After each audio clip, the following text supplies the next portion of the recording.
I wasn't supposed to be there that night. The hotel had been condemned for years, but its reputation lived on. If you stayed past midnight on the third floor, something would come for you.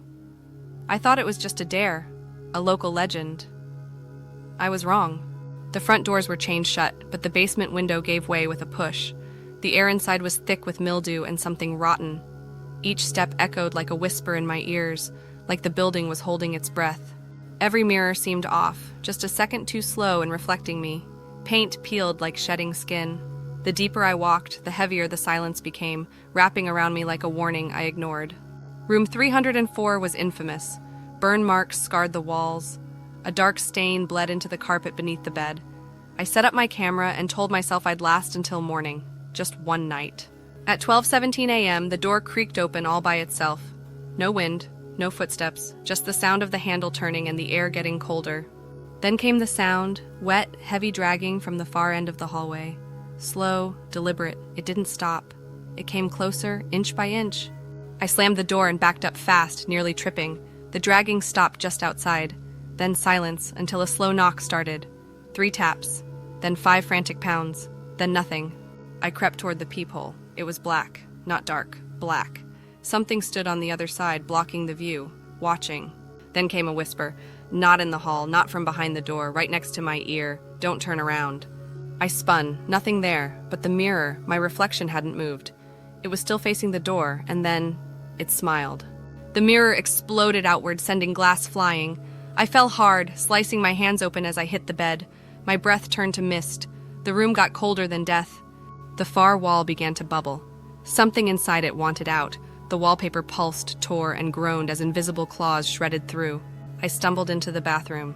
That's when I saw the words, written in thick red streaks across the mirror. You're not the first, but you'll be the last.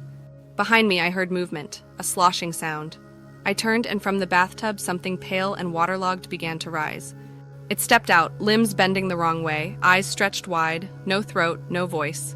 Just a black, gaping hole where its mouth should have been. I bolted out of the bathroom and into the hallway. The corridor wasn't right anymore, too long, bending unnaturally. Shadows danced where light should be. The mirrors reflected things that weren't there. Long arms, crawling figures, some upside down. But when I looked directly, the hall was empty. I reached the stairwell, yanked the door open, and froze. No stairs, just a drop. 3 floors of nothing but black. The hotel was rearranging itself. I turned and found it. The thing from the tub, but it wasn't alone now. Dozens stood behind it, crawling, hanging, smiling with mouths that didn't close. I made it to the lobby. The exit stood open, and beyond it, I saw the gruesome-looking creature. The creature started running down the hallway, chasing me. Behind me, the creature screamed, one unholy sound of pain and rage. I ran through the open doors. I didn't stop running until I hit the road. My lungs burned. I felt like I'd escaped hell itself. But just as I caught my breath and dared to look back, I saw it. Not the hotel. It. Standing at the edge of the trees. Silent. Watching. It hadn't followed me. It didn't need to. It knew where I lived now. Back home, I finally checked the camera. What I saw wasn't right. For hours, the footage showed me just standing there, motionless, blank. But behind me,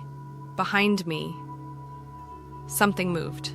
The thing from the tub, crawling out of the shadows, watching me while I stood frozen. I never saw it that night, but it saw everything. The last few seconds were the worst. The camera fell over, landing sideways, half on its side. At first, there was nothing, just flickering light, then movement.